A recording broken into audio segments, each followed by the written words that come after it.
अजितदादांच्या जाण्याने बारामती पोरकी झाली। तिसऱ्या दिवशी सुनेत्रा वहिनींचा शपथविधी झाला आणि वहिनी पहिल्या महिला उपमुख्यमंत्री झाल्या। आता बारामतीची पोटनिवडणूक जाहीर झाली आणि सुनेत्रा वहिनींचं नाव पुढे आलं। दादांची जागा वहिनींनी घ्यावी अशी बारामतीकरांची इच्छा असं कार्यकर्त्यांकडून सांगण्यात आलं।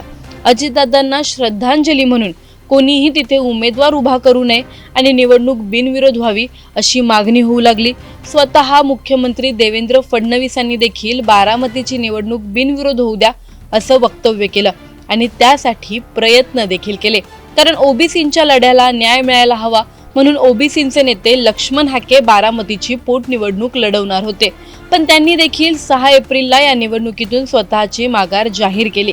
फडणवीसांनी आणि सुनेत्रा वहिनींनी केलेला कॉल त्यांनी सांगितला।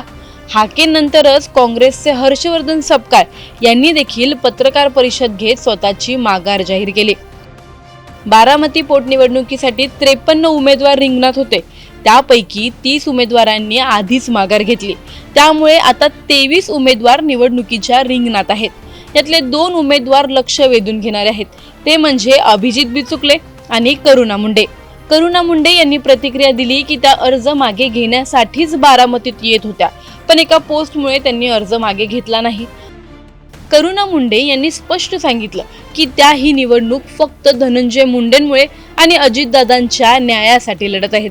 भले मला 50 मतं पडली तरी चालेल, पण मी या निवडणुकीतून माघार घेणार नाही आणि काँग्रेस सारखा पक्ष विकत घेतला जाऊ शकतो, पण मला विकत घेण्याची कोणाची हिंमत नाही।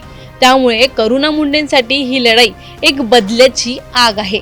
धनंजय मुंडेंनी केलेल्या आव्हानामुळे करुणा मुंडे या निवडणुकीच्या रिंगणात आहेत, पण कुठे ना कुठे या गोष्टीची झळ ही सुनेत्रा पवारांना बसत आहे।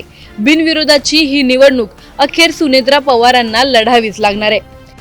बारामतीची निवडणूक खरंच लोकशाहीचा उत्सव आहे का, की बिनविरोध करण्याच्या प्रयत्नांमुळे लोकशाही कुठे ना कुठे कमकुवत होत चालली आहे? एका मागोमाग एक उमेदवार अर्ज मागे घेतायत, फोन जातायत, दबाव येतोय, हे सगळं राजकारणाचा भाग आहे की सिस्टीमवरचा प्रभाव? करुणा मुंडे आणि अभिजित बिचुकले यांसारखे उमेदवार उभे राहतात, पण हा खरंच लढा आहे की फक्त राजकीय समीकरणांचा खेळ? ओबीसींच्या प्रश्नांवर आवाज उठवणारे लक्ष्मण हाके अचानक माघार घेतात, मग ओबीसींचा खरा आवाज नेमका कोणता?